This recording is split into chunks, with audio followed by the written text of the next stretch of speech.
Vous ne serez pas sans savoir que la version 10 de Warhammer 40 000 entame normalement sa dernière phase, et il va falloir qu'on fasse un petit peu le bilan de où est-ce qu'elle en est cette V10 aujourd'hui.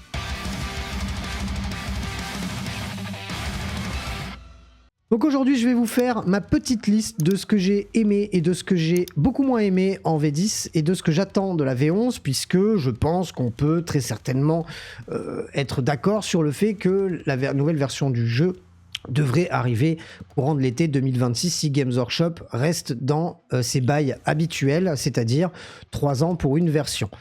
Alors, on pourra émettre pas mal de réserves là-dessus parce que effectivement, la version est peut-être un petit peu courte. On a eu le Covid entre-temps. Est-ce que 3 ans, c'est pas un petit peu court? Moi, je pense qu'il y a un an on pourrait avoir un an de plus, qu'on serait content. On pourrait même alimenter avec du narratif, de la campagne, avec les chapter approved qui sortent chaque année avec un nouveau deck de cartes. Maintenant, ce n'est plus qu'un nouveau deck de cartes, ce qui est bien d'ailleurs.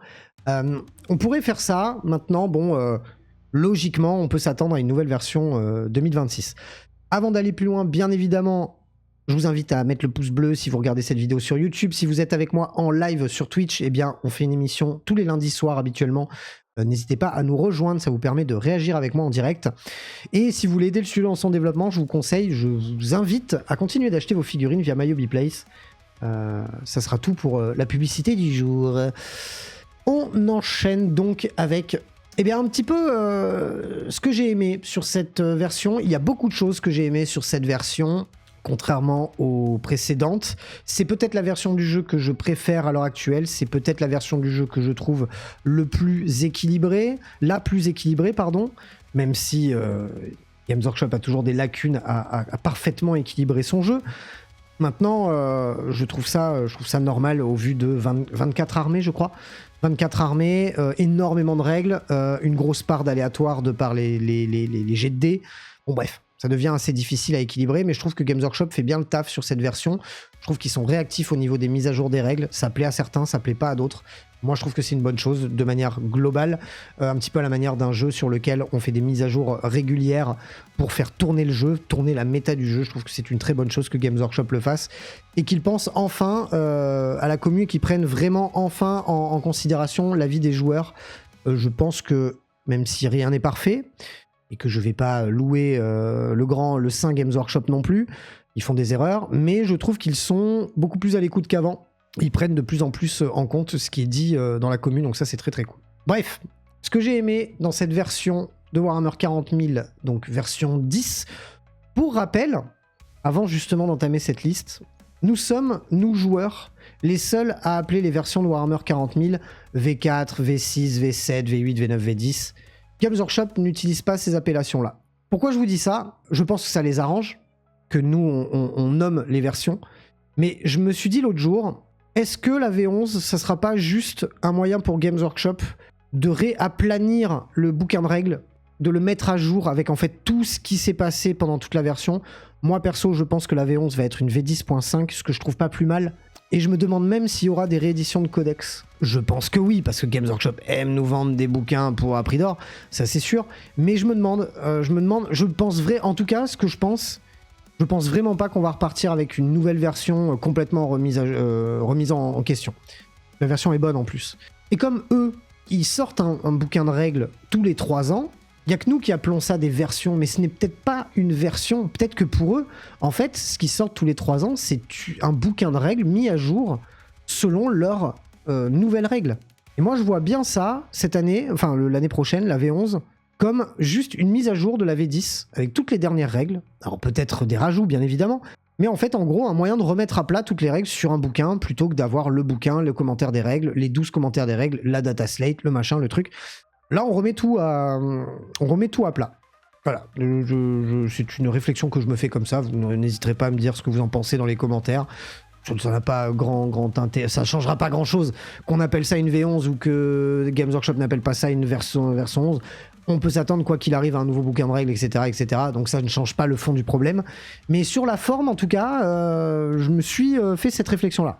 Donc, on enchaîne sur ce que j'ai aimé sur cette version de Warhammer 40 000. J'ai beaucoup aimé et pas aimé la simplification que Games Workshop a voulu apporter au jeu. Je m'explique. Par simplification, je veux dire le fait d'avoir des stratagèmes de base liés à toutes les armées, le fait d'avoir les mêmes capacités sur toutes les armées, nommées parfois différemment, mais grosso modo, on n'a pas d'armée qui a vraiment une capacité en plus que les autres, hormis des trucs de repop ou des trucs comme ça. On a eu une simplification au niveau des stratagèmes liés à chaque armée, puisqu'on n'a que 6 stratagèmes par détachement, ce qui permet d'être beaucoup plus lisible, que ce soit pour nous ou pour notre adversaire. Donc ça, je trouve ça très très cool. Les phases du jeu, je trouve, ont été beaucoup plus simplifiées, même si elles sont plus longues par rapport à d'autres choses, mais ça, on va en parler après. De manière globale, le jeu a été, même s'il est encore un peu trop complexe, un peu trop fourni, etc., n'en déplaise à beaucoup de joueurs, on reste quand même sur un jeu complexe, mais beaucoup plus simple qu'il a pu être à une époque. Et donc, je salue le geste, enfin en tout cas la prouesse de Games Workshop par rapport à ça, parce que c'est pas évident de simplifier un jeu comme ça, sans pour autant se faire littéralement cracher dessus et perdre toute sa communauté. Alors qu'en fait, j'ai l'impression qu'il y a de plus en plus de gens qui jouent à Warhammer 40 000, donc c'est que quelque part, c'est plutôt un pari gagné pour eux. Donc ça, c'est cool. La deuxième chose que j'ai beaucoup aimé, c'est la gestion des décors et des lignes de vue. Et ça fait pareil, ça fait partie des choses que j'ai aimées et pas aimées. J'ai beaucoup aimé, dans le sens où maintenant les lignes de vue c'est limpide, vraiment beaucoup plus qu'à une certaine époque, de par le fait d'être bloqué derrière un bloquant, même si on est visible, du moment qu'on est derrière un élément bloquant, une empreinte au sol bloquante et qu'on ne peut pas tirer une ligne droite entre... Ça simplifie énormément les choses, donc ça c'est très cool. La gestion des décors qui est très très cool dans le sens où il n'y a pas 20 000 règles pour les décors.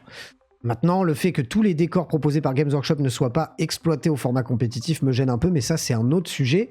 Mais en tout cas, je trouve vraiment que cette gestion des lignes de vue et des décors est bien meilleure que ce qu'elle a été auparavant.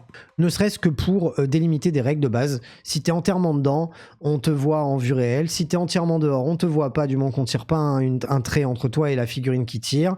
Si t'es dedans, t'es à couvert. Voilà, c'est limpide, c'est facile à retenir. Je trouve qu'ils ont vraiment fait un très beau boulot là-dessus. On a ensuite une chose que j'ai beaucoup aimée, même si là encore une fois, en fait un petit peu comme chaque chose dans la vie, vous savez, on aime beaucoup certaines choses, mais il y a quand même un côté double tranchant de « Ah, c'est bien parce que si, mais par contre c'est pas bien parce que ça ». Et bien par exemple, là, ce que j'ai beaucoup aimé, c'est les mots-clés associés aux armes des unités. Je trouve ça génial. Je trouve ça génial parce que ça crée du jeu. Quand je dis les mots-clés, je parle de armes à déflagration, armes hasard douce, touche fatale, touche critique, blessure dévastatrice, et j'en passe. Tous ces mots-clés-là, je les trouve vraiment très très très très cool parce qu'en fait, ça peut permettre, si à un moment il doit y avoir une mise à jour des règles ou d'une unité ou d'une unité qui est un peu moins bonne, ben on a peut-être juste à rajouter un de ces mots-clés-là sur l'arme et l'arme peut devenir méga intéressante alors qu'elle l'était pas avant. Et c'est le cas d'ailleurs, c'est le cas pour plein d'armes. Il y a plein d'armes qui sont pas ouf et d'un coup on met un touche soutenu dessus, et ben d'un coup on y réfléchit. Enfin voilà, il y a plein je trouve que ces mots-clés-là, c'est une très bonne chose. Surtout que, alors quand on a découvert la version, on avait l'impression qu'il y en avait 20 000, mais au final, il n'y en a pas tant que ça. C'est assez rapide à s'en souvenir. Au final, maintenant, aujourd'hui, on les a tous de mémoire. C'est pas un problème. Et je trouve que les règles sont bien écrites. C'est vraiment une très bonne chose. Alors, j'espère pas qu'ils en rajouteront d'autres. Parce qu'il y en a déjà beaucoup, c'est suffisant je pense. N'hésitez pas à me dire vous ce que vous en pensez d'ailleurs dans les commentaires et sur le chat si vous êtes là en live. Mais moi je trouve que c'est une bonne chose. Maintenant la contrepartie c'est que maintenant on a beaucoup de relances, il y a toujours beaucoup de relances et de choses comme ça. Mais en tout cas je trouve ça vraiment sympa. Je trouve que c'est une bonne chose et encore une fois ça permet de donner un souffle à certaines armes qui auraient été inutiles si elles n'avaient pas eu certains mots-clés. Donc, et puis ça permet d'aller chercher les petites combos sympas puisque ce personnage peut donner tel mot-clé à l'unité, puis d'un coup l'unité qui n'avait pas ce mot-clé là elle y a accès, donc mine de rien peut-être qu'avant l'unité elle était un peu nulle mais d'un coup avec ce mot-clé là elle est vachement plus forte. Bref, ça permet d'aller chercher les petites combos et on aime bien ça. Enfin moi en tout cas j'adore ça. Dire ah tiens ça et ça indépendamment c'est nul, par contre si je les mets ensemble c'est trop fort. Donc ça c'est très très cool. Ce que j'ai aimé aussi c'est le changement sur la lecture des datasheets. Le fait qu'il n'y ait plus de capacité de tir et de capacité de combat et que ça soit directement lié aux armes, à l'armement, c'est une très bonne chose. La feuille de figurine est beaucoup plus facile et rapide à lire. On a le mouvement, le commandement, les points de vie, l'endurance, et c'est tout au final. Et la sauvegarde. Et je trouve qu'en termes de lecture sur les datasheets, pareil, je trouve que c'est beaucoup plus lisible pour nous et pour notre adversaire. J'aime beaucoup le fait qu'ils aient fait ça et qu'ils aient mis des profils d'attaque, de capacité de tir et de capacité de combat liés aux armes, parce que quelque part c'est plus facile plutôt que de dire alors si tu utilises telle arme t'as -1, si tu utilises telle arme t'as +1 et puis après tu peux avoir... Non, sur chacune des armes il y a marqué tu tires à temps avec éventuellement un bonus, un malus ou un machin, mais sur chaque arme c'est précisé et je trouve que c'est beaucoup plus lisible qu'avant. Et je trouve que pour les nouveaux joueurs, c'est encore mieux parce que j'ai eu cette expérience-là avec une ex-copine de lui faire jouer à Warhammer 40 000 et elle n'arrivait pas à prendre l'arme et à dire ok, l'arme c'est ça, mais il faut que j'utilise une des capacités qu'il y a dans la datasheet de ma figurine pour l'utiliser. Là au moins, l'arme c'est dans l'arme. C'est-à-dire que une personne qui ne connaît pas le jeu, elle va jouer aux figurines, là, elle va vouloir tirer, elle va voir le bolter, et elle va voir le nombre d'attaques et à combien elle tire. Elle va pas être obligée de mettre ça en comparaison, enfin du coup, utiliser la capacité de tir de la figurine dans la datasheet du dessus. Bref, je trouve que c'est beaucoup plus clair. Je trouve que pour les débutants, c'est beaucoup plus facile. Donc ça, c'est une très bonne chose. Et j'espère vraiment qu'ils y reviendront pas, et je pense qu'ils y reviendront pas. L'évolution au fil de la version et la réactivité de l'éditeur, c'est ce que je vous disais juste avant de commencer. Games Workshop, alors ça c'est quelque chose qui est critiquable pour certains joueurs qui n'auraient pas envie de mise à jour, mais en fait ça j'ai envie de leur dire, jouez sans les mises à jour, ça se fait d'ailleurs, ça se fait largement, j'ai des potes qui jouent encore en V8, donc ça se fait. Mais le fait qu'on ait tous les environ 2-3 mois des mises à jour, que ce soit en termes des coups en points et des règles du jeu, c'est génial. C'est génial parce que l'éditeur n'a pas rien à taper. On se retrouve pas pendant 1 an et demi, 2 ans avec une unité qui nous roule dessus, une armée qui nous roule dessus parce que Games Workshop la nerfe pas. Là, c'est directement fait. Et je trouve que c'est une bonne chose parce que en fait, Games Workshop de base, c'est une entreprise qui veut vendre des figurines. On peut avoir tendance à croire, de se dire ah, ils rendent une unité pétée pour qu'on l'achète et après 3 mois ils vont la nerfer. Ce qui est vrai en soi. C'est ce qu'ils font. Ils rendent des unités très fortes et 3 mois après, ils les nerfent. Par contre, ils ne vous imposent pas d'acheter 3 fois cette unité et d'être un gros bill. Ça, c'est vous qui vous imposez ça à vous-même. C'est comme, j'ai vu il y a pas longtemps sur YouTube, je sais plus quelle chaîne parlait de ça, le fait que Games Workshop nous soutirait notre argent. Mais Games Workshop, ils nous soutirent rien du tout. Games Workshop, effectivement, ils misent sur les acheteurs compulsifs, mais en fait... c'est comme reprocher à Jack Daniels que les gens sont alcooliques. Frère, Jack Daniels, je pense pas que le mec se dise je suis le maître du monde, je vais rendre tout le monde alcoolique. Non, je pense que le mec il veut gagner de l'argent, comme tout entrepreneur, enfin tout mec qui a une entreprise. Je ne sais pas si d'ailleurs ce mec s'appelle Jacques, très certainement pas, et très certainement qu'il est mort parce que c'est très vieux, mais bon bref, vous m'avez compris. Il faut un peu arrêter de mettre le... En fait, ça c'est typique de l'être humain de vouloir rejeter la faute sur les autres. Non mais en fait, c'est pas de la faute de Games Workshop si on achète des figurines et qu'on se met sur la paille. C'est parce que nous-mêmes, on est cons et qu'on se met sur la paille pour acheter des bonhommes en plastique. Et donc, je trouve que Games Workshop fait très bien les choses Justement, c'est pour moi, on a deux niveaux de lecture, je pense, par rapport à ça. On pourrait se dire, ils font exprès pour que on achète des figurines et 3 mois après, elles sont plus bonnes, on en rachète d'autres. Non, moi, je pense justement, ils vous disent, les gars, n'achetez pas 26 fois la même unité parce que dans 3 mois, elle va être nulle. Donc non, modérez vos achats parce que dans 3 mois, quelque chose d'autre sera fort. Donc, allez-y, mollo. Moi, en tout cas, je vois cette lecture-là. Peut-être parce que je suis un bisounours au pays des bisounours et qu'en fait, le patron de Games Workshop est très certainement peut-être le diable en personne, qui sait. Mais j'en suis pas sûr, les gars. Je fais partie de ces acheteurs compulsifs de Games Workshop. Je travaille là-dessus et j'achète de moins en moins de figurines parce que je fais un travail sur moi-même, parce qu'effectivement, je n'ai pas envie d'être comme ça. Mais ça, c'est moi qui le fais, c'est pas Games Workshop. Donc voilà, il y a une petite parenthèse dans l'explication de ce truc-là, mais je trouvais que ça collait bien avec le thème. Ensuite, le terme de saisonnalité via le Chapter Approved, que je trouve vachement mieux qu'avant. Avant, on avait un bouquin, plus les règles, plus les cartes, pardon. Là, on a un paquet de cartes qui sort chaque année. Le petit bémol, c'est que, à chaque fois, le truc est hors stock en 2 jours et après, ils en refont jamais. C'est super chiant. Si t'as pas acheté les cartes, tu l'as dans l'os. Maintenant, je trouve que c'est une très bonne chose. Et limite, là, je vais peut-être me faire tirer dessus. Limite, j'aimerais qu'ils en sortent un tous les 6 mois de deck de cartes. Parce que, alors, je sais pas vous ce que vous en pensez, mais ça, j'en parlerai dans ce que j'ai moins aimé. Mais moi, je trouve que les missions et les missions secondaires sont très vite répétitives. Et le fait de sortir des decks de cartes comme ça, en guise de chapter approve, c'est très très bien parce que quelque part, ils retiennent la leçon de bouquin carte, attends, est-ce qu'on ferait pas plutôt un truc, comment ça s'appelle, Tournament Companion qu'on sort en PDF et un paquet de cartes. Et c'est ce qu'ils ont fait. Donc du coup, à chaque année, on télécharge notre petit PDF compagnon de tournoi et on achète nos petites cartes et ça nous permet d'avoir des nouvelles missions, des nouveaux objectifs secondaires.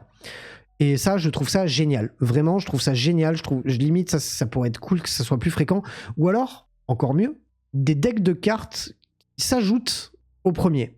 Plutôt que de remplacer tous les ans et de jeter son ancien deck de cartes, ce qui est quand même un petit peu bête, ne serait-ce que pour la planète et parce que aussi en termes de règles, bah, est-ce qu'on n'ajouterait pas ces cartes? Alors du coup, on n'en rajoute pas 200 cartes chaque année, parce que sinon ça termine avec des paquets énormes. Mais est-ce qu'on n'arriverait pas à en sortir peut-être moins, et du coup à chaque fois les accumuler avec les anciennes? Ça créerait du jeu, enfin, je trouverais que ça serait assez incroyable. À méditer là-dessus. En tout cas, je trouve que c'est vraiment une très bonne chose, et sur ça, j'aime beaucoup cette version. L'autre chose que j'ai beaucoup aimé, c'est le retour des grosses figurines type Magnus, type Mortarion, type Gulliman. Quand je dis grosses figurines, je parle pas nécessairement que vraiment des gros monstres, mais des figurines un petit peu chères en points. On avait du mal à justifier parce que soit ça prenait trop de points, pour l'impact que ça avait, c'était pas ouf. Bon là maintenant, on a limite des fois tendance à ce que ça soit trop fort, mais limite je préfère comme ça que comme c'était avant. Là, je suis content de voir des buveurs de sang, de voir Angron, de voir Magnus, de voir Mortarion. Bon, Mortarion, c'est un peu plus rare. Mais je suis content de voir Gulliman. C'est très très cool. Et je trouve qu'ils ont vraiment très bien géré leurs grosses figurines, à l'instar d'une autre figurine qu'on parlera dans ce que je n'ai pas aimé sur cette version. Mais je trouve qu'en tout cas, ils l'ont bien géré. On a envie de les sortir. Parce que je pense qu'en termes de coût en points, ils ont moins déliré qu'à une époque où ça coûtait 500 points, je crois, un Magnus, ou même plus, en V9. Du coup, on le jouait jamais parce que ça prenait trop de points. Et d'un côté, c'est pas complètement fumé, parce que ces figurines-là sont assez facilement visibles, donc on va les tomber. Angron est très cool parce qu'il va revenir, ça permet d'avoir un peu de l'attitude de jeu, en mode... Je l'ai joué une première fois, j'ai un peu merdé, il est mort, bah non, il va revenir, j'ai une deuxième chance de réussir à faire quelque chose avec. Et pourtant, le World Eaters, même avec un repop d'une énorme figurine, il n'est pas premier des podiums, donc c'est que quelque part, c'est bien équilibré et la figurine n'est pas pétée, alors qu'elle est quand même très très forte. Donc moi, je trouve que leur gestion des gros a été super bien gérée. J'aime vraiment beaucoup ce qu'ils ont fait là-dessus, et je tire mon chapeau, voilà. Autre chose encore, la gestion des index en attendant les codex. Je vois beaucoup de personnes se plaindre, mon codex il est toujours pas sorti. Le fait est, c'est que les index restent super bien jouables et surtout vivent très bien avec les codex à côté des autres armées, je trouve. Alors, bien évidemment, comme d'hab, il y a certaines armées à la traîne par rapport à d'autres, mais ça se voit même par rapport au codex, donc c'est pas dû au fait de jouer en index. Mais en tout cas, je trouve que cette gestion codex-index, elle a vraiment été super bien gérée. Et je pense que c'est peut-être la première fois, justement, que Games Workshop arrive à aussi bien gérer. Parce que moi, je me rappelle, quand j'ai recommencé le jeu, c'était en fin de V7, mais vraiment en début de V8. Où du coup, on avait les gros bouquins, là, je me rappelle. Enfin, c'est pas moi, j'avais les PDF, je me rappelle. Où dedans, il y avait toutes les armées, avant que les codex sortent. Et c'était complètement nul, ça. Enfin, je me rappelle que c'était nul. Jusqu'à ce que tu aies un codex, vraiment, t'étais un peu dégoûté, quoi. Ce qui n'est, je trouve, pas le cas. Je sais pas ce que vous en pensez, vous, mais moi, en tout cas, je suis très content de ce qu'ils ont fait, niveau index. Je trouve que ça tient encore largement la route par rapport au codex. Avec exception, bien évidemment. Mais bon, il y a des codex qui sont à la traîne, même en étant sortis en codex. Donc ça ne vient pas du fait d'être en index. Je ne sais pas si vous captez ce que je veux dire. Mais je trouve qu'en tout cas, ça a été bien géré. Ils n'ont pas hésité en plus, lorsqu'un index était vraiment en galère, à rajouter une petite règle. Je pense à la Death Guard qui a été quasiment entièrement réécrite au niveau de sa règle d'armée et machin, de sa règle de détachement, ou de sa règle d'armée, ou des deux, enfin bref. Le Drukhari qui s'est vu rajouter un détachement alors qu'il était en index. La Deathwatch à laquelle on a fait un index en réponse à la commu qui se plaignait d'avoir vu la Deathwatch disparaître. Enfin, honnêtement, on peut accuser Games Workshop de plein de choses par rapport à ce jeu, par rapport à la manière dont ils traitent leurs clients, etc. Mais les gars, niveau réactivité et niveau prise en considération de ce qui est dit dans la commu, je trouve qu'ils sont quand même très bons. On a eu le droit en plus à une deuxième vague d'index c'est pas des index, mais vous m'avez compris, une deuxième vague de détachements grâce aux détachements qui sont sortis à Noël, qui nous ont permis de renouveler un peu le gameplay sur chacune de nos armées. Moi, je trouve ça très très cool. Enfin, de manière globale, moi, j'ai beaucoup aimé cette manière de gérer leur tambouille. Ensuite, le moral, la gestion du moral, les Battle Shock tests, justement, on en parlait en pré-show, avant ce tournage. J'avais énormément de doutes au début de la version quant à ce test d'ébranlement. Parce que ça a changé, le test de morale est devenu un test d'ébranlement. Ça existe toujours, enfin bref, vous m'avez compris. J'étais assez sceptique parce que je me disais, est-ce que ça va avoir un réel impact ? Le test de commandement avant, enfin de morale avant, avait vraiment pas beaucoup d'impact. Là, clairement, c'est quelque chose qu'on farm, qu'on va chercher. Le fait de faire des battle shocks à son adversaire, ça l'empêche d'utiliser des stratagèmes, ça l'empêche d'avoir de l'objectif contrôle, ça débloque ou ça bloque beaucoup de choses. Et cette gestion du moral, je trouve, a été super bien faite sur cette version du jeu, notamment avec tous les mécanismes de certaines armées à pouvoir faire des Battle Shock tests aux unités, à mettre des -1 à ce Battle Shock test, mixé avec cette nouvelle capacité qu'on voit sur les datasheets, qui est l'objectif contrôle, que je trouve très très bon aussi, qui nous permet de connaître nos capacités à pouvoir faire des actions, tenir des objectifs, et ça c'est des choses qui ont été mis à jour et peaufinées au fil de la version. Parce qu'avant, pour rappel, quand on était objectif contrôle 0, on pouvait faire des actions. Maintenant, ça n'est plus le cas. Et ça change énormément la donne. Et en plus, les Battle Shock tests, donc tout ce qui est lié au moral, aux tests de commandement, je trouve que, même si au début, je me suis dit, waouh, l'impact est pas ouf, en fait, c'est primordial. C'est même un des aspects les plus importants du jeu lorsqu'on veut marquer des points et tenir les objectifs primaires qui, pour rappel, vous rapportent 50 points sur une partie. C'est-à-dire que c'est la moitié de vos points pour gagner une partie. Donc, très très cool cette gestion du moral, du test de Battle Shock, de tout ce qui est lié en tout cas au moral et au commandement des figurines. Je trouve qu'en tout cas ça a été beaucoup mieux géré que la version d'avant. C'est pour dire, la V9 j'ai adoré. J'ai adoré aussi la V8. Donc je suis un fanboy des dernières versions de 40K. Hein. J'aimais beaucoup moins quand j'étais gamin et quand j'étais ado. Je trouvais ça un peu no-brain. Là je trouve ça vraiment vraiment cool quoi. Donc complètement raccord avec cette gestion du moral et du commandement. Le dernier point que j'ai énormément aimé sur cette version du jeu, c'est les tentatives qu'ils ont voulu faire par rapport au Gambit. Bon, ça c'était raté, mais ils ont tenté. Mais par rapport aux missions secrètes. Alors c'est pas encore obligatoirement et méga joué, mais ça m'est déjà arrivé de les faire, alors que les Gambits jamais, donc c'est déjà une bonne chose. Mais en tout cas, ce que je salue par là, c'est le fait de vouloir créer autre chose que juste des primaires et des secondaires. Là, ça peut être de l'objectif secret, mais pourquoi pas sous une autre forme, plus tard. Un objectif, un troisième objectif secondaire, mais qui lui serait là pour toute la partie. Enfin, j'en sais rien. Ça peut se décliner. Ils l'ont fait déjà sous deux formes, les Gambits et les missions secrètes. Bon, les Gambits, ça a complètement foiré. Mais clairement, c'est quelque chose qui pourrait réitérer sous d'autres formes. Et je pense justement, ça rejoint ce que je disais un petit peu plus tôt, ça serait trop cool que par exemple, on ait pu utiliser encore les Gambits aujourd'hui avec en plus les missions secrètes. Vous savez que ça s'accumule. Alors qu'on puisse pas faire les deux en même temps, histoire que ça surcharge pas trop la partie. Mais j'aimerais bien ce truc on rajoute par rapport à quelque chose qui est déjà existant. Bon, les Gambits, les gars, heureusement qu'ils les ont enlevés quelque part parce que personne n'en jouait. Mais quand ils commenceront à vraiment viser juste sur ces trucs spécifiques-là, moi je serais pas contre le fait qu'ils les ajoutent à chaque fois et non pas qu'ils suppriment ceux d'avant. Ne serait-ce que... moi clairement, je trouve ça dommage de jeter un paquet de cartes au bout d'un an. Bon, après, en effet, vous me direz, rien ne t'empêche Félix de jouer en format Léviathan et pas en format Nexus Paria. C'est vrai, vous avez raison. Mais quelque part, on aime bien jouer avec les derniers trucs. Hein. Je suis le premier à dire, les gars, vous n'êtes pas obligés de jouer avec les dernières mises à jour. Mais effectivement... T'as un peu cette notion-là de vouloir être un peu dans le coup, un peu à la mode, ou du moins de vouloir jouer avec des gens qui jouent au jeu actuel, donc du coup forcément t'es obligé de te caler sur ce qui se fait actuellement. Mais j'aimerais bien justement qu'on puisse stacker justement ces secondaires, ces missions secrètes, pour que le jeu, en fait, à la fin de la version, devienne une vraie usine à gaz, tant pis, mais qu'on puisse faire des parties de ouf, quoi. En se disant, tu sais quoi, tant qu'à faire, vu qu'il y a autant de possibilités de trucs, tu sais quoi, viens, on joue en 3000 points, quoi.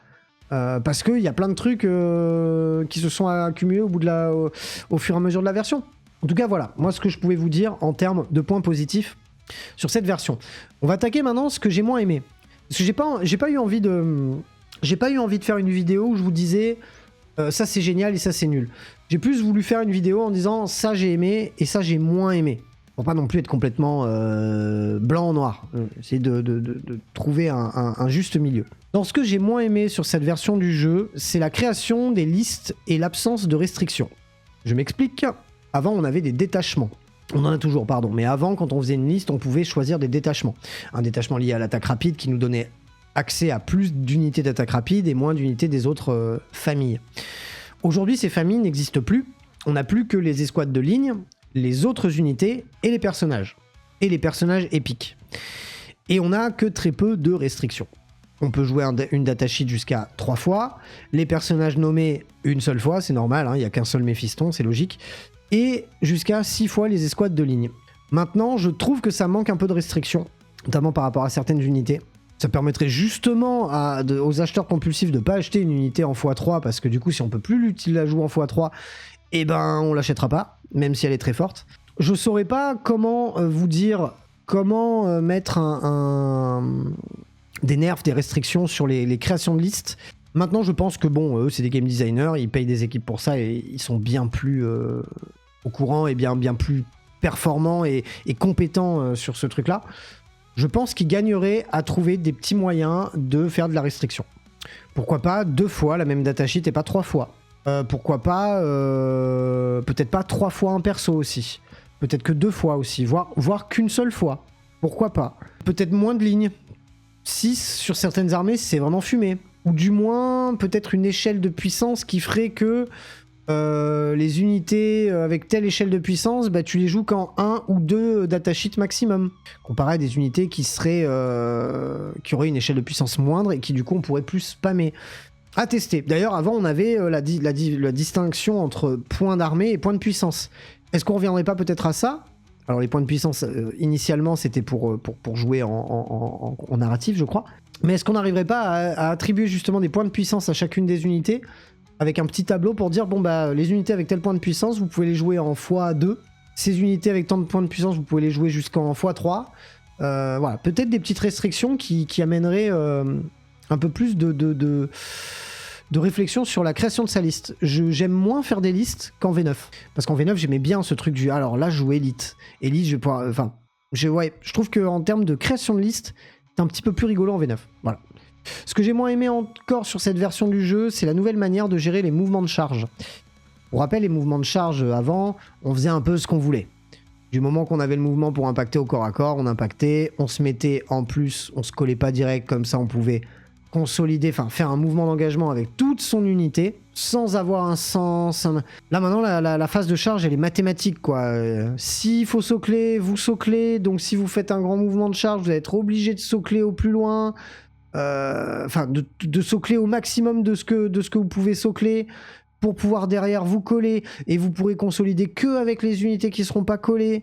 Et en plus de ça, une fois que vous avez terminé votre mouvement de charge, votre combat, vous pourrez consolider que vers l'unité ennemie la plus proche ou éventuellement l'objectif, et cela que si vous arrivez à les atteindre respectivement.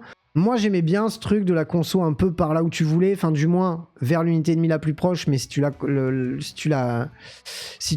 l'atteignais pas, bah, t'avais quand même ce petit mouvement qui te faisait gagner un peu de move en plus sur la map. J'aimais bien le fait de pouvoir plus facilement cercler une unité, je trouvais ça sympa. Puis je me disais, bah, dans un corps à corps, si t'as envie de prendre à revers un mec que tu tapes, tu as complètement le droit de le faire. Je vois pas pourquoi ça serait... En fait, on se voit dans une bataille, j'ai un peu l'impression que on joue une bataille où en fait les adversaires ont un aimant sur eux, nous on a un aimant sur nous, et du moment qu'on a à portée d'engagement, on est propulsé vers eux, et en fait on n'a pas le choix d'aller taper peut-être... le plus faible de l'escouade ou de prendre à revers. Enfin, je trouve qu'en termes d'immersion et de réalité, même si bon, il n'y en a pas, on joue quoi qu'il arrive à un jeu de plateau et qui plus est dans un univers complètement fictif, j'aimais bien les petits tricks de mouvement des phases de combat d'avant, et j'aime un petit peu moins cela, même si il y a toujours de quoi faire, et il y a énormément d'ailleurs de quoi faire. Il y a des choses très très très rigolotes à faire, des combos, des petites... de chelouterie, fils de puterie assez cool à faire. Mais effectivement, j'ai tendance à me dire que je préférais quand même la manière dont on avait de gérer les charges sur l'ancienne version du jeu. Ensuite, je trouve que les soupes les soupes, magie. Je trouve que les associations d'armées, les soupes, ouais, oh, je vais pas y arriver. Bon, les associations d'armées, les soupes, sont devenues inutiles, hormis pour les RK, IK qui ont besoin d'avoir des petites unités à côté pour pouvoir faire du scoring. On n'a plus d'avantage à avoir une armée couplée avec petite partie des points dans une autre armée. On a le droit de le faire, mais en fait ces unités-là vont pas bénéficier de notre règle d'armée, donc ça casse pas mal de mécaniques, surtout si on en met beaucoup. Mais à une époque, les soupes étaient complètement fumées. Je me rappelle d'une soupe Admech Ika qui était impinable à une époque.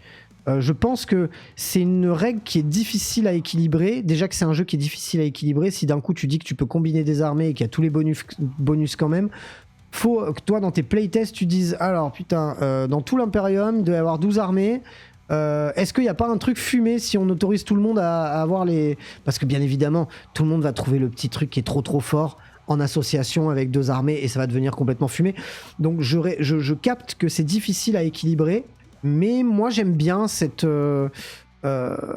notion d'association, de renfort, ou du moins de combinaison. Parce que dans les romans, on a vu des mecs s'allier pour répondre à une menace ennemie.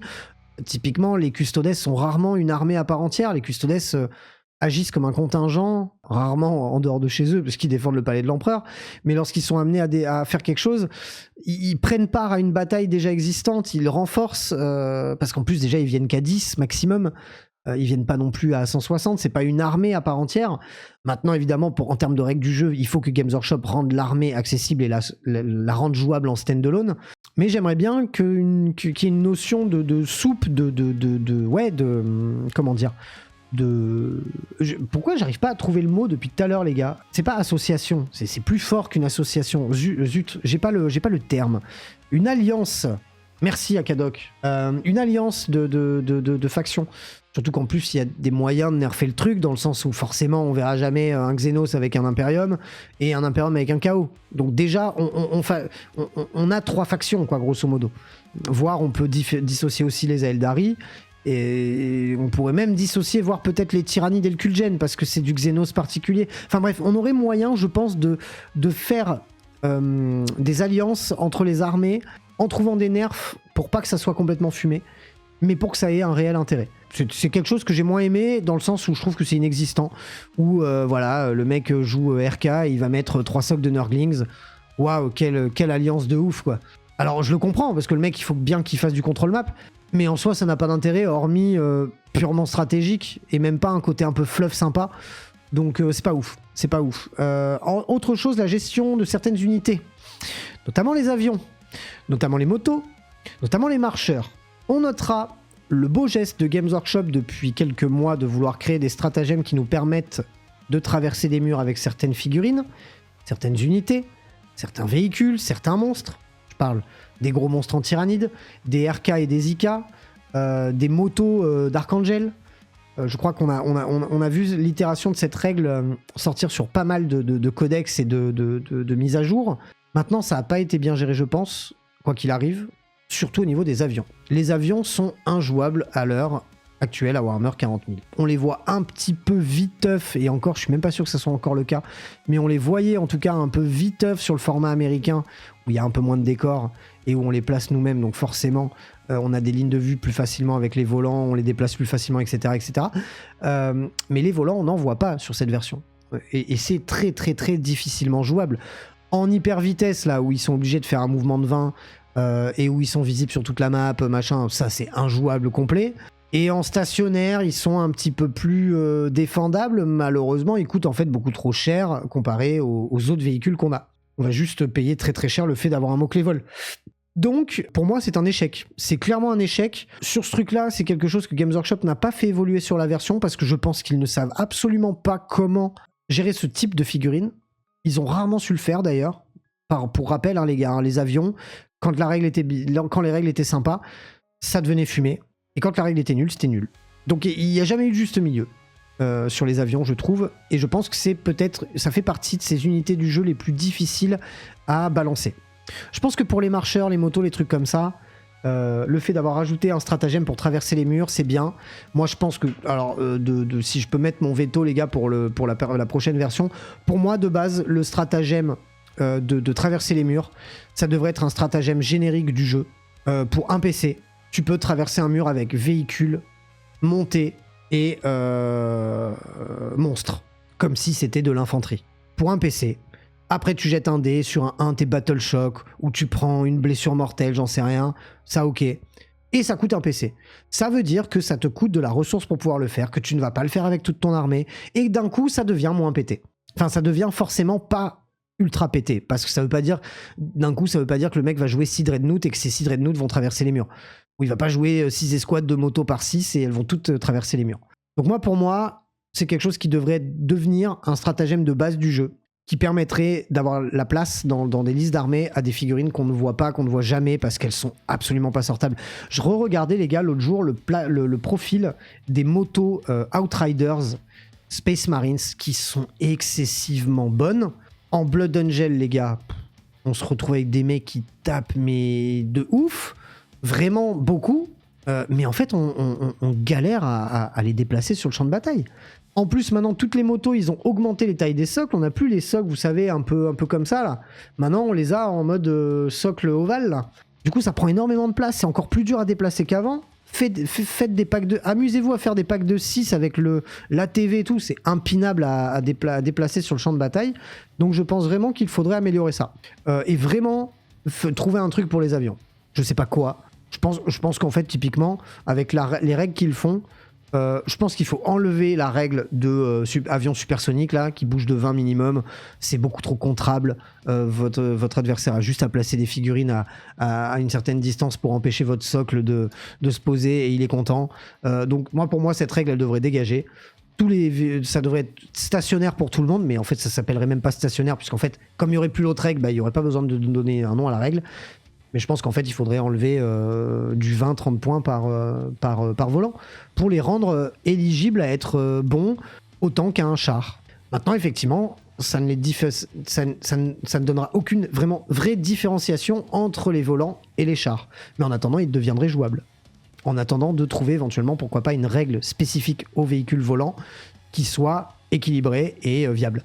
Autre chose que je n'aime pas sur cette version du jeu, et ça je le dis régulièrement, je déteste le tir sans ligne de vue. Je salue le geste de Games Workshop d'avoir voulu nerfer plus de 4 ou 5 fois cette règle de manière à ce qu'elle ne devienne pas complètement fumée. Je pense qu'à l'heure actuelle, ils en sont à la meilleure balance pour que ça soit pas complètement n'importe quoi. Maintenant, vous remarquerez, si vous êtes sur du format compète et tout, qu'il y a des armées du coup qui sont très très difficilement prenables à cause de ça.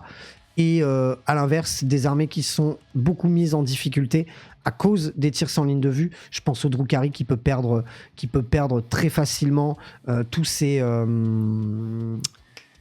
fléaux, tous ces scourges à cause des tirs sans ligne de vue. Voilà, il y a beaucoup de choses qui peuvent être annulées, si je puis dire, par les tirs sans ligne de vue. Maintenant, je pense encore une fois que c'est une règle qui est nécessaire dans le sens où de la garde impériale qui tire au mortier, ce genre de choses, c'est inconcevable de tirer, de ne pas avoir de tir sans ligne de vue. Maintenant, j'aime pas cette règle. Je trouve que c'est pas un truc cool, c'est pas un truc fun. Maintenant, elle est, je pense, nécessaire par rapport au fluff, par rapport à une façon de jouer de certaines armées, mais elle me plaît pas. Elle me plaît pas, là c'est purement subjectif ce que je dis, c'est une règle qui me plaît pas. Je pense qu'ils arrivent quand même à bien la balancer, dans le sens où ça devient pas complètement impinable, mais j'aime pas cette règle. J'aime pas cette règle et je pense que ça ne changera pas. Je suis vraiment pas convaincu par cette règle de tir sans ligne de vue. Histoire d'en rajouter encore une petite couche sur cette règle de tir sans ligne de vue. Si vous regardez régulièrement mes vidéos, vous savez que je déteste cette règle. D'ailleurs, je crois que j'ai tellement peu de figurines qui tirent sans ligne de vue. C'est peut-être pour ça d'ailleurs que j'aime pas cette règle. En fait, si j'étais un gros bill, je serais un connard et j'en jouerais 25. Mais j'en ai presque pas. Chose aussi qui me saoule, le trop plein de relances. Games Workshop avait vendu le fait que le jeu, il y aurait plus de relances et plus d'aura. On se retrouve avec plein de relances et plein d'aura. Même si j'imagine que cette Laura est une personne très gentille. Le jeu est trop long, le jeu est beaucoup trop long, beaucoup trop long, les parties sont trop longues. Il va falloir trouver une solution à un moment pour pour les rendre moins longues. Et les relances sont quelque chose qui pète complètement les statistiques du jeu. On est sur un jeu sur lequel on joue avec des dés, donc on a une part d'aléatoire, et on fume complètement cette part d'aléatoire lorsqu'on a des relances. Et je trouve que c'est un peu contre nature. Maintenant, ça équilibre le fait de jouer en compétitif, parce qu'effectivement, si on était basé sur un jeu qui était entièrement aléatoire, c'est très difficile de faire de la compète, même si j'adore le format compétitif et ça me passionne, hein. Mais j'ai toujours quand même un peu de mal à estimer que c'est une vraie compétition, parce que concrètement, un footballeur, quand il tire dans une cage, il fait un tir avec son pied qu'il a entraîné pour pouvoir le mettre. Il n'y a pas de hasard dans son tir. Pareil pour un joueur de basket, c'est son adresse qui va... Il jette pas des dés pour dire tiens, sur un 4+, j'ai réussi mon panier. Et parce qu'il y aurait plus de... Bon, vous me direz, il y a des tournois de poker, alors que le poker est quand même beaucoup basé aussi sur la chance, même s'il y a beaucoup cette part de bluff, etc. Mais on a quand même un tirage de cartes qui est complètement aléatoire, même si on peut compter les cartes, etc. Il y a quand même une part d'aléatoire, donc peut-être que ce que je dis est complètement débile. Mais voilà. En tout cas, c'est quelque chose, je trouve que les relances, ça rallonge le jeu et c'est chiant. Et c'est encore plus chiant quand tu joues contre un custo qui est en 2+ relance, quoi. Tant qu'à faire, dis que tout touche, tu vois, plutôt que de lui faire jeter 2 fois un saut de dés, quoi. Voilà, je suis pas fan de ça. Ensuite, la gratuité de l'équipement. Je suis pas fan de la gratuité de l'équipement. Alors, non pas en termes de modélisme, parce que je trouve ça très cool dans une unité d'avoir enfin le mec avec le plasma, le mec avec le fuseur, le mec avec le gantelet. C'est trop cool. Visuellement, c'est très cool dans une escouade. Maintenant, au niveau des phases là de tir, quand tu joues de la Gardimp ou du Marines ou du Votan ou de l'Admech où t'as 4-5 armes différentes par unité, quelle purge. C'est une purge, mais tu les mets parce que forcément tu les mets, c'est gratuit. Donc vu que c'est gratuit, tu mets toutes les capacités possibles. Mais qu'est-ce que c'est chiant en termes de séquençage. Alors Games Workshop a commencé à faire quelque chose, c'est-à-dire à dissocier certains profils sur des datasheets. Par exemple, les acolytes hybrides de l'armée Kulgen. Avant, on pouvait soit les équiper avec des pistolets, soit avec des lance-flammes. Bah là, maintenant, c'est 2 unités distinctes, différentes. Donc ça veut dire que quoi qu'il arrive, dans ton unité avec des pistolets, t'auras que des pistolets, et dans ton unité avec les lance-flammes, t'auras que des lance-flammes. Et ça, c'est une bonne chose. Est-ce qu'ils vont continuer de faire ça? J'en suis pas sûr, parce que d'un côté... il y a encore beaucoup de l'Admech, hein, par exemple, hein, qui a 4-5 armes par unité. Hein, le Vanguard, non, c'est pas les Vanguard, les Rangers, ils ont l'électrofusil, le fusil de sniper, la coulevrine à plasma et les fusils. Ça fait beaucoup d'armes différentes. Je suis pas sûr qu'on aille sur un lissage au niveau de ces règles-là. Donc c'est quelque chose qui me gêne. C'est quelque chose qui me gêne. Non pas que j'aime pas en termes de modélisme, parce que c'est cool, on a des figurines qui ont des armes différentes, c'est trop stylé sur la table. Maintenant, en termes de redondance, enfin de longueur sur le jeu, et justement ça va me permettre d'enchaîner avec mon point suivant, c'est la longueur des parties, la redondance des missions secondaires et des missions principales. Les parties sont trop longues selon moi, vraiment trop longues. Même quand je tourne pas une vidéo, j'ai conscience que lorsque je tourne une vidéo, une partie, moi c'est 7-8 heures, mais c'est normal, on fait un tournage en même temps. Mais par contre, je me rends compte que même quand je joue avec des potes, une partie c'est 4 heures, des fois 5 heures, parce qu'en plus on réfléchit un peu pour essayer d'intellectualiser. Mais du coup, on se retrouve très vite à faire des parties qui durent 5 heures. Et pour moi, c'est trop long. Pour moi, c'est trop long. Le mec casual, déjà de base, ça l'empêche complètement de vouloir vraiment jouer fréquemment à ce jeu. Parce qu'en plus, il faut prendre en considération le fait qu'il faut faire la table, mettre les décors. Moi, j'ai de la chance, les gars, j'ai un studio. Ceux qui font une table le week-end pour accueillir leurs potes, ils font ça sur la table à manger. Il faut déjà faire la table, mettre les décors, préparer la partie. Enfin, c'est déjà ça prend 1 heure. En plus, il faut faire la partie, puis après, il faut ranger. C'est trop long. C'est trop long. Il y a une bonne heure de trop dans les parties de Warhammer 40 000. Et je pense que ça pourrait être largement compensé avec moins de relance, moins d'aura, moins encore de surcouche de règles. Donc je pense que ça peut être nettement amélioré. Et aussi la redondance des objectifs secondaires et primaires. Et ça rejoint ce que je vous disais tout à l'heure. Si on pouvait cumuler à chaque fois qu'il y a un paquet de cartes qui sort avec des objectifs et des missions, ça nous permettrait de renouveler encore plus le jeu. Mais je pense même de manière globale que lorsqu'il y a un nouveau paquet de cartes qui sort, la preuve, l'autre jour en jouant avec un pote, j'ai confondu le paquet de cartes Léviathan avec Nexus, et on a mis du temps à s'en apercevoir pour de vrai, parce qu'en fait les objectifs se ressemblent vachement.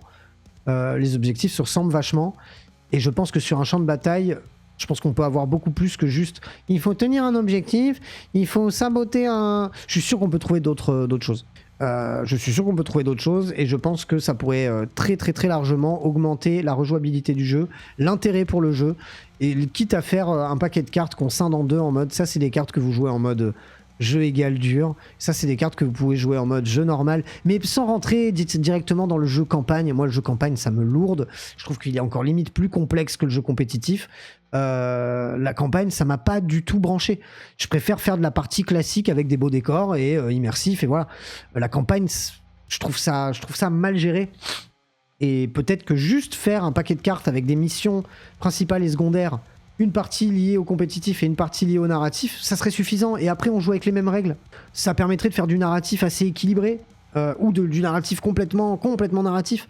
Donc voilà, moi c'est quelque chose en tout cas que j'essaierai de travailler, que j'essaierai de travailler pour la prochaine version du jeu. Ensuite, on a l'échec de la place des décors autres que les ruines dans le jeu. Explique. Elix, t'as dit que t'avais trouvé que Games Workshop avait bien géré les décors. Oui, Games Workshop a très bien géré les ruines. Games Workshop a très mal géré le reste. Est-ce que vous avez vu des forêts jouer dans une partie? Je parle même du jeu égal, hein, les gars, même pas en narratif, bien évidemment. Mais je parle pas nécessairement du WTC. Vous avez bien vu sur la chaîne, on joue rarement des parties très compétitives. Mais il n'y a pas de forêt. Il n'y a pas de forêt, ou alors je les mets, mais c'est à titre décoratif. Il n'y a pas de forêt. Alors, on joue des conteneurs et des ruines. Mais il y a plein de décors dans un jeu. Il pourrait y avoir des places fortes, vous savez, des places un petit peu surélevées, avec des marches sur lesquelles on pourrait grimper, qui du coup pourraient nous donner des bonus, des malus, j'en sais rien. Les forêts. En fait, il y a des règles hein, pour toutes ces choses-là, mais elles sont mauvaises. Elles sont pas intéressantes, ou ça donne trop. Il y a trop de choses. Est-ce qu'on pourrait pas faire des petites règles juste plus simples, qui soient plus faciles, un petit peu comme les mots-clés des armes. J'ai beaucoup aimé les mots-clés des armes. Peut-être créer des mots-clés pour les décors, et juste associer des mots-clés à différents décors. Ça veut dire que demain, ta ruine, tu veux mettre la forêt à la place de ta ruine, et tu lui mets le mot-clé ruine, et bah ta forêt devient un bloquant. Et ça te permet de jouer une belle forêt. Et en fait, on en ferait pas beaucoup. 3, 4, allez 5 mots-clés différents. Un truc traversable, mais bloquant. Un truc non traversable, mais full bloquant. Un truc escaladable, avec un +1 tir si on est dessus, mais un +1 pour être touché parce qu'on est plus exposé. Tu vois, moi j'aimerais bien un truc comme ça. Mais simpliste, dans le sens où il faudrait que 4-5 règles max. Et après, tu joues n'importe quel décor. T'as envie de te faire une forêt avec une cabane dans les arbres, et ben tu dis que c'est une ruine, et du coup tes mecs ils peuvent monter dans la cabane dans les arbres. Tu vois, enfin, moi j'aimerais bien un truc comme ça. Je suis sûr qu'on peut faire un truc où effectivement ça fait rajouter des règles, mais où ça devient lisible quoi. Ou voilà, encore, je vois ça dans le chat, hein, l'action pour la mission sabotage qui détruirait le décor, ça serait génial, les décors destructibles, justement. J'ai eu l'idée il y a pas longtemps, je me suis dit, je vais faire un rapport de bataille où les décors seront destructifs. Et à la place des décors, on mettra des cratères, et les cratères, du coup, donneront aussi des bonus. Je vais le faire, hein, c'est un de ces 4. Et la dernière chose que j'ai trouvé mal gérée sur cette version, même si quelque part ça a simplifié le jeu, c'est la phase psy. Je salue le geste d'avoir voulu incorporer le psy aux autres phases, ce qui me paraît logique. Hein. Pourquoi il y aurait une phase pour faire des pouvoirs? Pourquoi on pourrait pas les faire n'importe quand? Ça, je suis entièrement d'accord. Mais il y a quand même peu de distinction, je trouve, entre le psychique et le normal. Faudrait retravailler un peu le truc. L'idée de base est bonne. L'idée de base est très bonne, je trouve. Le fait d'incorporer cette phase dans les autres phases du jeu, ça rend le jeu moins long. Ça fait que certaines armées avant avaient une phase en plus alors que les autres l'avaient pas. Bon, vous me direz, on a la phase de corps à corps et si on est un taux, ben on n'en a pas. Mais en tout cas, on peut quand même l'avoir. On sera nul, mais on peut quand même l'avoir. La phase de psy, avant, si vous n'aviez pas de psycheur, vous n'aviez pas de phase de psy. Donc, je trouve que c'est une bonne chose qu'ils aient incorporé cette phase de psy aux différentes phases du jeu. Maintenant, je trouve que c'est pas assez exploité. Ne serait-ce que lorsque j'ai vu un détachement Eldar vous dire, vous jouez le conseil des prescients et vos pouvoirs psy, en gros, c'est des stratagèmes. J'ai fait bah non, je suis pas d'accord. Non, je suis pas d'accord. Pour moi, un pouvoir psy, c'est un pouvoir psy, c'est pas un stratagème. Donc, je suis pas d'accord avec ça. Et je pense que le psy pourrait être largement... Alors, je pense que pareil, hein, ils ont testé, hein, mais je pense que ça peut être amélioré. Franchement, suis quasi sûr qu'ils l'amélioreront, parce que de toute façon, je trouve qu'ils sont très bons hein, depuis quelques temps hein, pour mettre à jour leur jeu, pour le rendre plus attrayant, plus sympa, plus diversifié, avec une meilleure rejouabilité. Ils sont bons vraiment, hein, je trouve. Donc je suis sûr que ça va s'améliorer encore. Mais je pense qu'il y aurait largement moyen d'améliorer cette phase psychique qui n'existe plus, mais qui pourrait reprendre sa place d'une autre manière, ou du moins être plus présente dans la manière dont elle est déjà mise en place. Dans la phase de move, dans la phase de corps à corps, dans la phase de tir, ça c'est très bien. Je trouve que c'est une très bonne chose. Plutôt que là je te fais un smite et là je te fais un smite. Bah non, ton smite tu l'as direct dans ton profil. Si t'as des unités qui ont des smites, t'as des smites. Et comme généralement ces unités là ont pas de tir ou très peu de tir, bah ça te fait une unité qui a un petit tir sympa, donc c'est cool. C'est très très cool. Mais je pense que ça pourrait être un petit peu un petit peu plus poussé quoi. C'est globalement tout ce que j'avais à dire. On est à peu près équivalent. Hein. Il y a autant de points positifs que de points négatifs. Je crois même qu'il y a un point ou deux de plus dans ma liste de points positifs. C'est plutôt une bonne chose. Moi, avant d'échanger avec vous dans le chat et pour que sur YouTube ça soit plus digeste, je vais terminer là. En termes de conclusion, ce que j'attends moi de la version 11, et je pense que beaucoup seront pas nécessairement d'accord avec moi là-dessus, j'attends que la version 11 soit une version 2.0 de la V10, parce que je trouve que la V10 est très bonne. J'espère vraiment pas qu'ils vont tout remettre en question.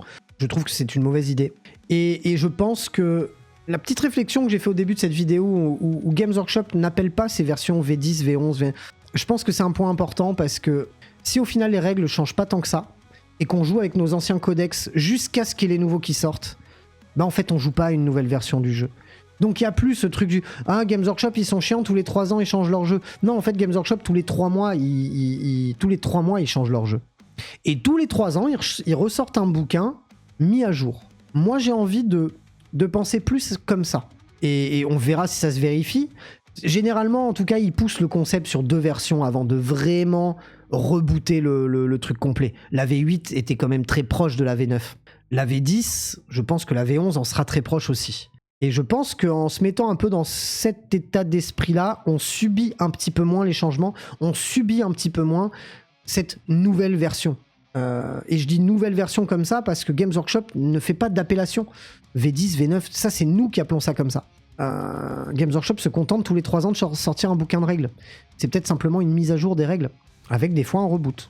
Ça, c'est à la libre appréciation de chacun et de voir avec quelle manière vous percevez les choses, mais je pense que c'est quelque chose d'important à garder en tête. Et la dernière chose que je voudrais dire pour conclure, j'espère vraiment que sur cette V11 du jeu, Games Workshop va dématérialiser entièrement ses règles, les codex y compris. Sortez des beaux codex avec des belles illustrations, des belles figurines et du fluff dedans. Cool, très bien. Les collectionneurs se font leur petit codex chaque version, ils sont contents, ils peuvent les garder parce qu'à chaque fois il y a un petit peu de fluff, même si ça ressemble un peu, mais c'est cool. Mais arrêtez de mettre les règles du jeu dans les codex, mettez-les en PDF. Vos codex il sert à rien le jour où il sort, il y a un errata direct sur 3-4 trucs qui sont pas bons, il y a un errata sur les points parce qu'ils sont jamais bons. Stop de sortir des bouquins avec des règles qui sont obsolètes 3 mois après, c'est stupide. En plus c'est des bouquins qui vendent à prix d'or, et je suis pas du tout d'accord avec ça. On pourra au moins dire comme ça que je suis pas un fanboy complet de Games Workshop et que je sais aussi critiquer lorsque je trouve que sur des trucs qui sont pas bons. Et sur ça, ils le sont vraiment pas. Les autres jeux le sont depuis déjà des années. Il faut que Games fasse un effort là-dessus. Ça sera fait, hein, les gars. Hein. Ça arrivera un jour. Hein. On va pas... au bout d'un moment, quand tout le monde aura tout dématérialisé et qu'on lira même plus de livres sur du papier, ce qui se fait de plus en plus hein, quelque part, Games Workshop sera bien un peu obligé de le faire. Et franchement, j'ai hâte. Moi, je fais pas partie de ceux qui ont besoin d'un bouquin pour jouer. Moi, je m'en tamponne l'arrêt complet. Moi, j'ai l'appli Games Workshop. Effectivement, je la paye. Mais moi, je suis content de la payer parce que comme je joue plein d'armées et que j'ai plein de gens qui viennent jouer au studio, bah, du coup, ils ont l'appli à dispo avec leur codex dedans. Parce que je les achète tous pour que justement quand quelqu'un vienne jouer, bah, il ait ça à dispo. Et du coup, mon appli, moi, elle est méga rentabilisée. Et dans l'appli, il y a tout.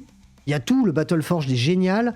L'accès aux stratagèmes, aux règles, c'est génial. Le seul truc, c'est que c'est en anglais. Donc j'espère qu'ils vont embaucher du traducteur. Mais là, on en vient à un point où l'appli Games Workshop est vraiment bonne, alors qu'avant, elle était à chier. Là, celle-là, elle est vraiment bonne. Il faudrait juste qu'ils mettent encore quelques développeurs dessus pour éventuellement faire de la trad et que ça devienne vraiment exploitable pour le grand public. Et peut-être la vendre un peu moins cher. Franchement, 3 balles par mois, les gars, je trouve que ça serait pas déconnant. Même si on joue qu'une seule armée, 3 balles par mois, pour avoir tout. Quand je dis tout dématérialisé, ça veut dire que dans ton appli, t'as les règles du jeu, les règles de ton armée, n'importe laquelle que tu joues, hein, donc de toutes les armées, les errata, les data slates, et ce qui serait génial, c'est que du coup, ça écrase directement les documents, avec à chaque fois une couleur pour que tu vois ce qui a changé quand même, parce que sinon tu te rendras pas compte de ce qui a changé dans ton bouquin de règles, dans ton PDF des règles, et putain, ça serait génial. Du coup, il n'y a plus de rules commentary, tu t'en bats les couilles, parce qu'en fait, t'as le bouquin de règles, et dans le bouquin de règles, il change. T'as même plus de data slate, parce qu'en fait, dans les codex, dans les datasheets, les machins, ils changent direct les trucs et ils les changent de couleur. Et en fait, au final, tu te retrouves avec un bouquin de règles et ton codex, en démat.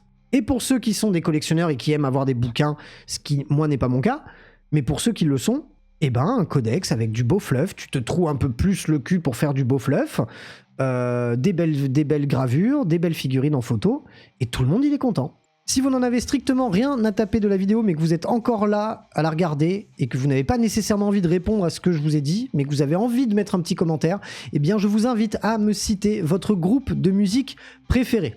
J'espère que vous avez aimé cette vidéo. Si c'est le cas, vous mettez le pouce bleu comme d'habitude. On se retrouve très bientôt pour plein d'autres choses. D'ici là, prenez soin de vous. Salut les roommates.